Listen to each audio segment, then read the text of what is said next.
Hey, how's it going? I am doing great. I literally just bought the book that I want to read this summer while we are working our way through our annual Summer in the Psalms series. So Woohoo! I am super excited about Yeah, what are you going to read? I remember, I think you've said it on the podcast, but remind me. it. It's a book called The Structure and Theology of the Psalms by O. Palmer Robertson, a person about whom I know nothing, but I want this year to take some time to get to know the big picture of the Psalms, why they're compiled the way that they are, the way that they flow one into the other. So I am really curious. And this is one of like two books I could find about that. So I am really excited about it. Absolutely. That sounds great. I can't wait to Yeah. get the insights that you get from it. Yeah. It's going to be wonderful. But yeah, so we're starting that soon, though not super soon. So I am really looking forward to that. But how about you? How are you doing? I am doing good. You know, for our regular listeners who may be tracking my family's story, they may be asking, hey, are your kids back from India? How was the trip? Well, no, we're double recording while they're gone. And so they're still in India. So I don't have any updates there, but I, like you, am super excited for our Summer in the Psalm series. That is coming up in 5 short weeks. So if our audience would like to participate with us, our Summer in the Psalms reading schedule will be in the show notes of this episode and all future episodes up until Labor Day. So our reading schedule will run Memorial Day to Labor Day. And we've designed it in such a way that more or less you're going to be reading about 23 Psalms a day, or sorry, verses a day. Mm, 23 verses a day. Very, very manageable. So the idea is that we will spend the summer reading the Psalms together. And we will talk about some of the Psalms together on the podcast. But if we don't do that, then we'll use our thoughts section to talk about what we've been learning in that week's portion of the reading plan. So we hope our audience joins along with us and just dives into the Psalms because it's so rich. yeah, absolutely. I cannot wait. I enjoyed this so much, just getting to chat about the Psalms whenever we dug into a specific Psalm and then whenever we just shared our thoughts. I really enjoyed this last year. So I am really looking forward to this year. 100%. Yeah. But while we anticipate that, what is on your mind for today? Well, I want to talk about what may seem to be a somewhat nebulous concept, and that is the idea of curiosity. Hmm. Yeah, here's why this is on my mind. I hear the concept of curiosity mentioned or referred to 10, 15, maybe 20 times more than I used to maybe 5 years ago. Curiosity has become a highly prized cultural virtue. For me, the signature moment of this is a moment that I think I texted you a video of from the first season of Ted Lasso, which is, 3 or 4 years ago now, where Ted, the main character, who is this sort of slightly bumbling but deeply good hearted character who wins because he's good hearted. Hmm. And this moment in the show where he talks about the importance of curiosity and how being curious helped him be okay with the fact that people made fun of him and teased him and all that kind of stuff. And it captures what I think is a cultural movement, this movement to embrace curiosity as a value. Have you seen this playing out in your circles?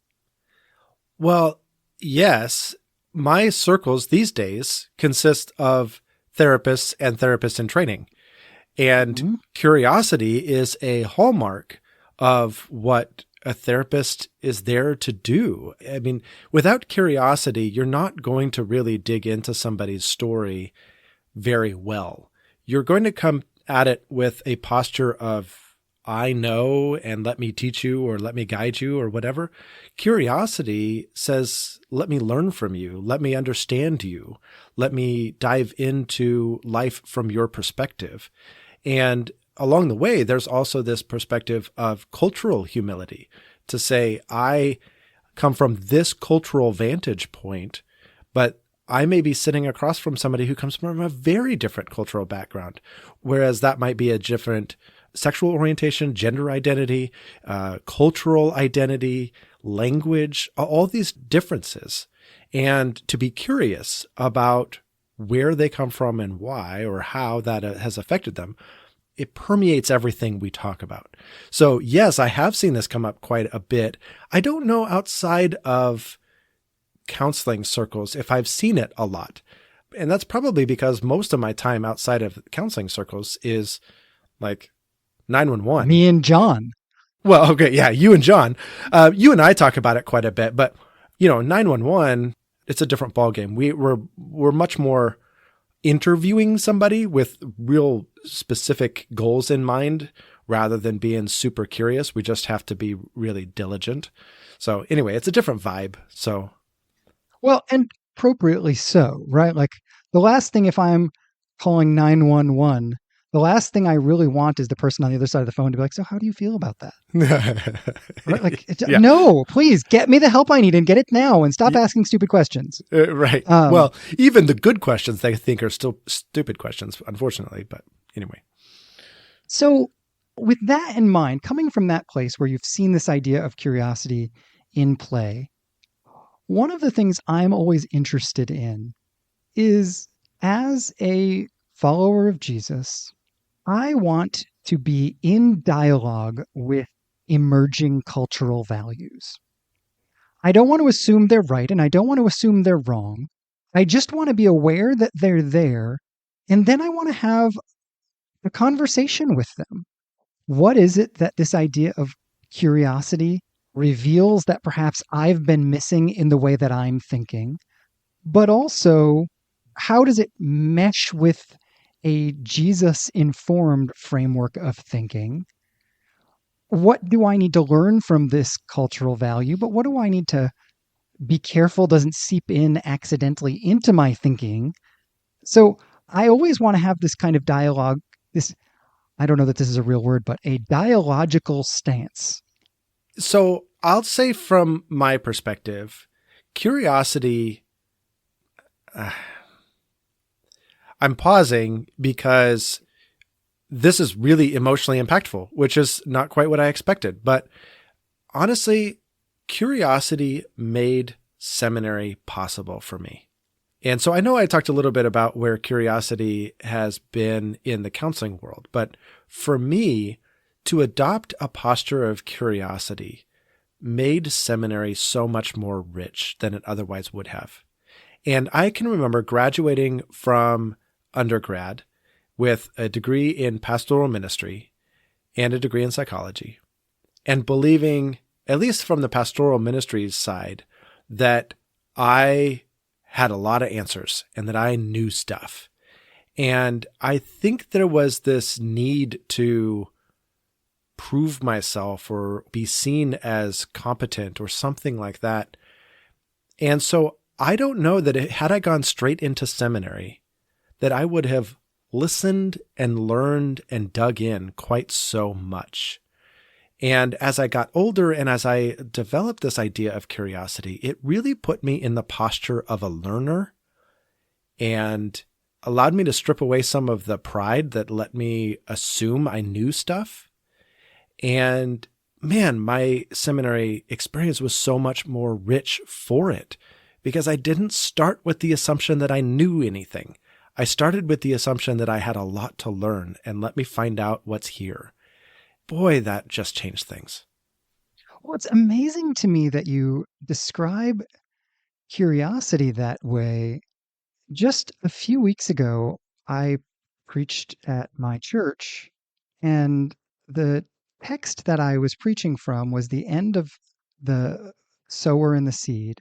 And the last verse of Jesus' explanation to his disciples about the sower and the seed is, take care how you listen, because to him who has, more will be given. And from him who thinks he has, even what he has will be taken away. Mm.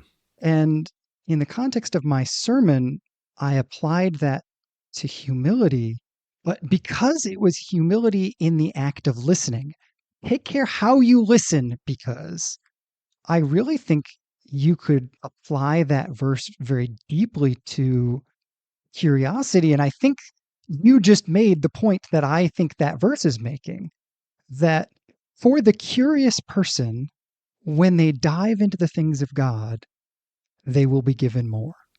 For the person Mm. who lacks curiosity, even what they have ends up drying up and becoming lifeless. Mm. And I really think this is what Jesus was warning his disciples about, to take this sort of posture of a learner, this sort of childlikeness. And it's just intriguing to me. You're making the point I saw in the Bible from your own life. Yeah, I mean, I don't know what to say to that other than I feel the truth of that passage. Mm. But you started with kind of the cultural moment where culture is starting to key in on curiosity. And what I'm wondering is, do you see culture valuing curiosity in the same way, or do you think it's slightly different? Ooh, that's an interesting question. I think on the surface, we as a culture, or perhaps I should say certain strands of our culture, are encountering a multitude of different cultures, a multitude of different people who think differently than we do. And from that is a desire not just to value someone who is different, but to recognize that the first step in interacting with someone who is different is to take this posture of a learner, this childlikeness, and say, and to assume I don't know. Hmm. And I think that is a wonderful gift that multiculturalism gives us. It exposes the fact that we don't know nearly as much as we think we do. And it exposes the fact that a lot of things we take for granted are not simply true, but they are culturally agreed upon decisions about what is true. And that's not the same as biblically true. Hmm. It's so easy in our limited experience, when most people are living some version of a biblical Christianity, regardless of how accurate or authentic that is, if it gets the stamp of biblical, it's easy to assume a lot. Multiculturalism gives us the gift of dashing those assumptions and calling us to look deeper inside others and therefore look deeper inside ourselves. Yeah. And I think there is a consistency there with what Scripture is teaching. There is, and it's fascinating the way you put all of that, because there were so many different phrases in there that I think are buzzwords in some evangelical circles that smack of relativism. What's true for you is true for you, and what's true for me is true for me. So there is no objective truth. There's just like how you see the world and how I see the world. And so there were moments where I had that reflex. Mm-hmm. And Me but too. And I was saying it. right. But then you would say something like, which all of that is different than biblical truth. And then I start swinging the pendulum the other way. And like, there's this staunch, like, what's true is true is true is true. Like, that's just it. We have to stand on truth. We can't be in this vague, wishy-washy, whatever you feel is fine and whatever I feel is fine. No, truth is objective. And so I feel like there's this balancing act that we don't always do well between there is absolute objective truth, full stop. And there are absolute subjective experiences and ways of perceiving the world and norms within various societies that people find to be the right way to live or the normal way to live. And none of those have anything to do with objective truth. They have everything to do with subjective reality. And balancing what fits into what category and how we hold these things into tension is really complicated. Yeah, absolutely. And even in the category of truth, I think it gets very complicated. One of the illustrations that I've used at times with people is to say the Bible gives us fixed points about what is true. But those fixed points function like a connect the dots page. The fixed points on the page can often be connected in a wide variety of different ways. And we have to be careful because the dots are what they are. But the way we connect those dots together to make a picture, that's not biblical truth. Mm. And this goes really deep. I would say that even the idea of the Trinity is a connecting of the dots. Sure. And so we just have to be real careful to acknowledge what are the dots and what is the picture we're making from the dots. And then adding all these other layers that you just mentioned, the fact that I have a cultural lens, that there are a host of things that aren't even in the realm of truth. So, I was thinking as you were talking, if you ask a 25-year-old and a 75-year-old what the speed limit is in a particular road, the 25-year-old is going to say, you probably shouldn't go any slower than that. And the 75-year-old is going to say, you probably shouldn't go any faster than that. Right? Sure. I mean, I hate when people go below the speed limit. Like, come on, guys, it's the speed limit. You don't go lower than that. And I understand that I am clearly not right there, but there are a lot of things that they're not moral or theological questions per se. Well, and even when they are, still maintaining a posture of curiosity is so important. Because I think even when Jesus was presented with various moral issues in his time, he often began with a question. Not because I think he was trying to prevaricate or to be irritating or something like that. I genuinely think the question mattered more than him giving an answer. So just taking a posture of humility and a posture of curiosity that says, so it sounds like you have this conviction, or you read the text this way, or you believe this is the right way to live, or whatever it is. Why is that? Where does that come from? What influences you? Why?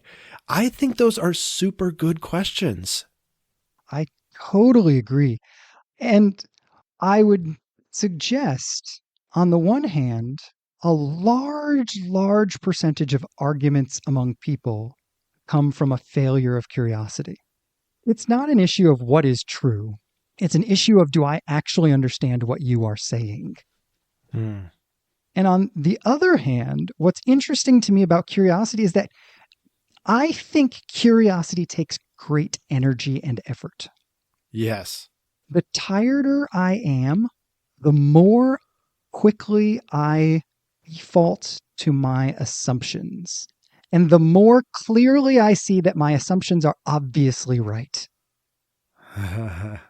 Right? And I don't mean it that I'm correct about that, but that is the way the world looks to me in that moment. Oh, absolutely.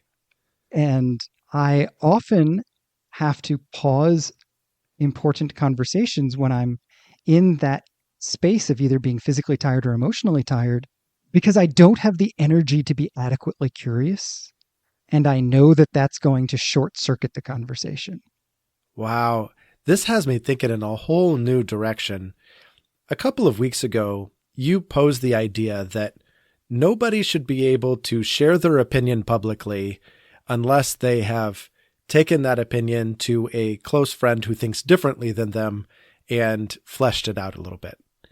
Ooh, I agree with me. Right? I would like to encourage all Christians until let's pick a date at random sometime in November to really do that Why did you pick November? because it's when the election is. Oh, yeah, that. Okay. So, Right?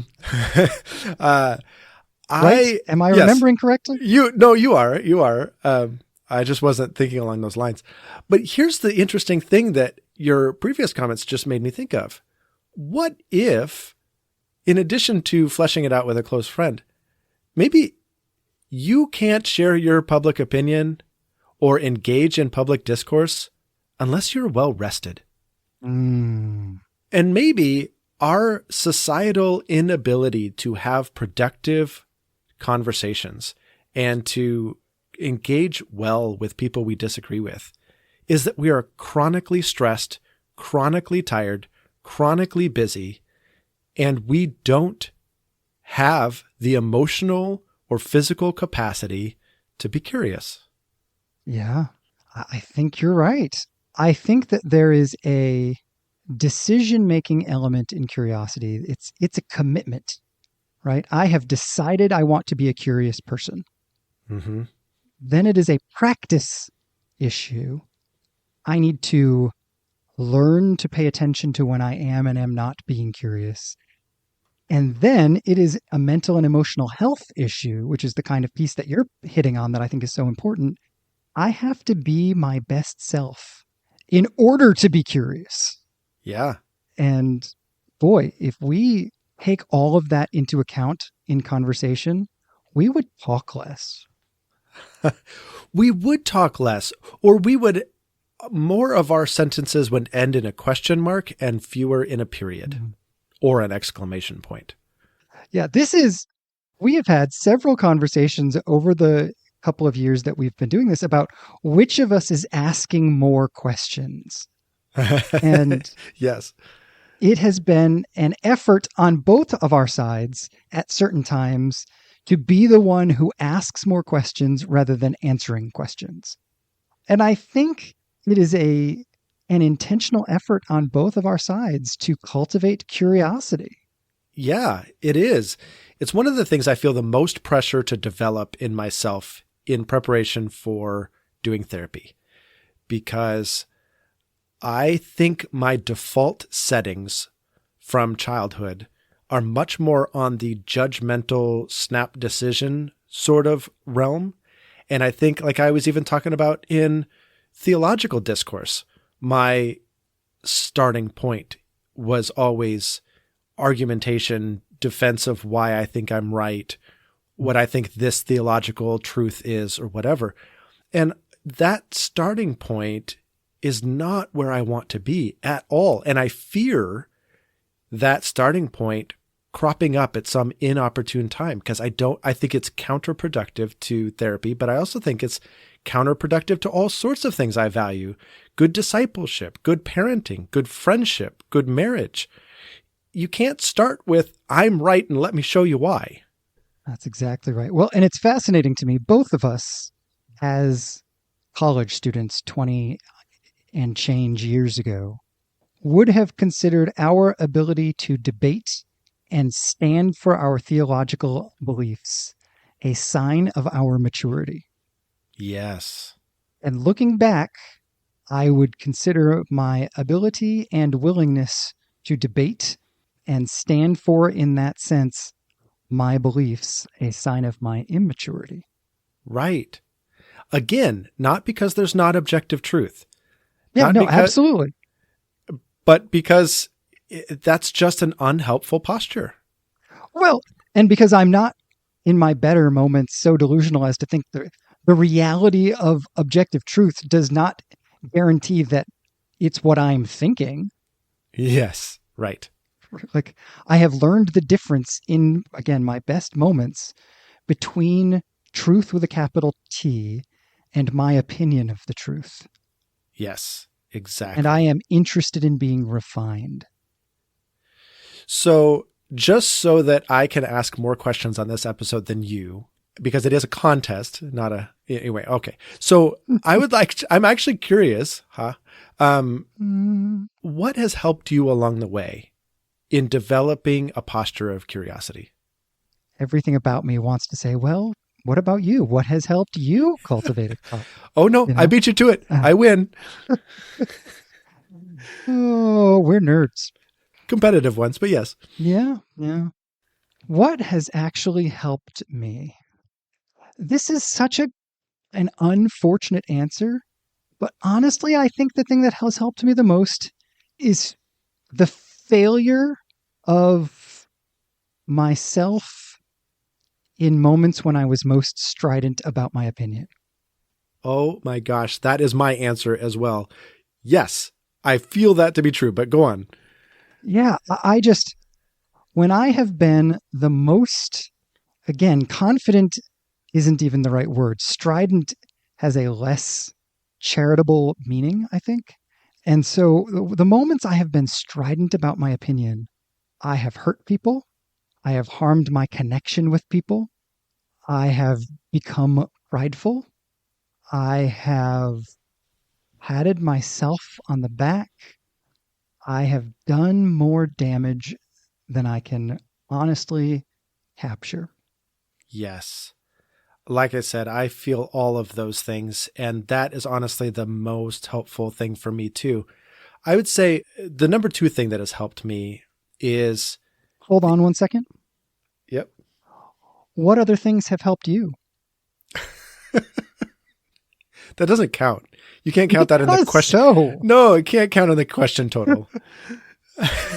Rats. Cool. That's a Pee Wee Herman question. Like that's, I know I am, but what are you? Or something like that. Whatever he said. No, I would have asked it anyway. I thought you were going to disqualify it on the fact that you were already dating it before I asked the question, but whatever. Oh, okay. Yeah. Anyway, go on. Okay. So my number two is the opposite. I have experienced moments where I have chosen a more curious route. And the things that I have learned and the things that I realize I could have said and maybe was tempted to say and how wrong they were or how ill-fitting they would have been to the moment just makes me so glad. Oh, good. I did choose curiosity here. And I learned and grew through the process. And I'm responding to the person in front of me in a much better way than I otherwise would have. Boy, that was a close one. And I feel like it always feels like a close one. Like it's never like, oh yeah, I'm just a curious person and I ask lots of curious questions and that's that. No, it's always like, oh, thank goodness I remembered to be curious. Yeah. No, I am, in this topic in particular, I am just a jerk in recovery who knows the right thing to do and doesn't do it. But the number two thing for me that has helped is really this intentional practice of mindfulness, learning to pay attention to my own thoughts, learning to watch my thoughts and treat them as thoughts rather than as me, so that there's a little bit of distance and I have the power to say yes or no to them, puts me back in the driver's seat and allows me to choose curiosity or not. Yeah. And that's really important for me. Yeah. 100%. Well, I would love to turn to the audience and be the one to ask a question. So I would love to know from the audience's perspective, like, what have you learned about curiosity? And actually, I'd love to know, what has it felt like to be asked curious questions from somebody? What was that experience like? Did it feel validating? Did it feel invasive? What was it like when somebody was just genuinely curious? Yeah. I love that question, actually. How does it make you feel when someone is curious about you? When someone has demonstrated curiosity towards you? That in and of itself is a motivating reality. Mm-hmm. That's good. Well, you, Josh from Oregon, what else have you been thinking about? Because frankly, I'm curious.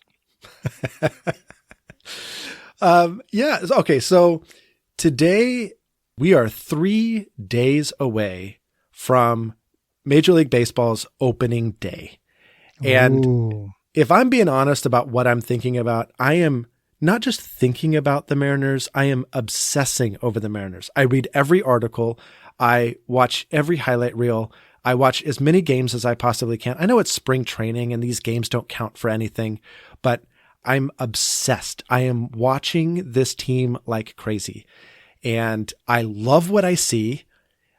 And I can't wait for the season to start. And so, because I know this episode's going to come out after the season has started, but we are recording it before it starts. So I'm going to put out my predictions. Ooh, okay. So in Major League Baseball, they play 162 games. And typically, if you're going to make the playoffs, you have to win roughly 90 or more games, give or take, depending on the division that you're in. We're in a really tough division, so 90 games probably won't win the division. But I actually think, I'm going to go on record, the Mariners are going to win 94 games this year, and they are going to win the division. That is my prediction, and I'm locking it in on this podcast. And, you know, when our Revelation study comes in and the end times comes out on this podcast, you can look back and say, was Josh from Oregon a prophet or not? Well, more importantly, I think what you're telling me is that the Mariners winning and the end times are somehow related. You know, they have never even made it to the World Series. And so I kind of do feel like if the Mariners made it to the World Series, the world would implode somehow. Oh, yeah. Well, good luck to the Mariners. All of the Mariner players that listen to this podcast, 50% of us are rooting for you. Oh, ouch. You don't know which 50%. Oh, well, I know that I am. Oh, good point. So, are you even rooting for your Bo Sox? Like, honestly, they're not going to be great this year. No, they're not. But it's going to be okay. But yes, I will still root for the Red Sox. They weren't great last year, and I still rooted for them. Okay. I am not a rabid fan. I am not a glued to the MLB kind of a person, but I do. If I'm going to root for anybody, it's going to be the Red Sox, and I'll catch a couple of games. Okay. All right. So, you enjoy 5% of the season. I'll enjoy the rest. Perfect. That's about what I've got. All right. Well, what are you thinking about since it's not baseball? No, it's really not. This year, one of my goals is to get a handle on T.S. Eliot's The Four Seasons. The Four Quartets. I always want to call it The Four Seasons. That's I was going to say, isn't that Vivaldi? Yeah. No, yes, it is Vivaldi. You're right. But Four Quartets, which is this masterpiece that Eliot wrote after becoming a Christian. And I just have a quote from the Four Quartets that I think is beautiful, and one of 3 or 4 that I wanted to read today, but I'll read this one because I think it's a little relevant to what we were just talking about earlier in the episode. He says, "Do not let me hear of the wisdom of old men, but rather of their folly, their fear of fear and frenzy, their fear of possession, of belonging to another or to others or to God. The only wisdom we can hope to acquire is the wisdom of humility. Humility is endless." Wow. Man, that's so good. Isn't that just beautiful? Humility is endless. I have nothing to say about that. I just wanted to read it. So there you go. It makes me want to find somebody that fits that description and just say, can I spend a lot of time with you? I know, right? That's cool. Absolutely. So good. But all right, now moving from the profound, as always, to the banal, are you ready for this week's Which Josh question? Oh, man. I'm so excited. Go for it. All right. Well, this week's Which Josh question is, Which Josh was once sneezed upon whilst he slept? Oh my gosh. Okay, so this is me, Josh from Oregon. This is a family story if ever there was one. My daughter did not tell me. So my daughter sneezed on me. Okay, so that's I'm going to let the cat out of the bag early. She didn't. So she's the sneezer and you're the sneezy. Yeah, I'm sneezy. So, yeah, so she did not tell me this until she was probably like 13. But when she was 4, she walked over and she was tasked with waking me up from a nap or something like that. Or maybe I was sleeping nights and it was time to be like woken up and come down for dinner or something. And so it was her job to come and wake me up. And she got right up to me and she was about to wake me up and she sneezed. And the snot went in my hair. And she freaked out and she just ran away and she never woke me up and she never told me what she did. She just left. Oh, so you spent that whole day with extra gel in your hair. I don't even put gel in my hair. So some gel in your hair. Yeah. Oh, so it just grosses me out to think that happened. Like, is that a day that I took a shower? Like, I don't know what happened. I don't know. So anyway. And my daughter loves to tell that story. She just thinks it's hilarious. And to think that's the girl that is currently in India serving orphans and loving Jesus. Yeah. It's been a long road. Yes, it has. So, yep, that's what I got. Oh, that makes my skin crawl. Yes. But... well, shall we chat again next week? Absolutely. I can't wait. All right. I'll talk to you then. All right. Talk to you then. Bye. Bye-bye.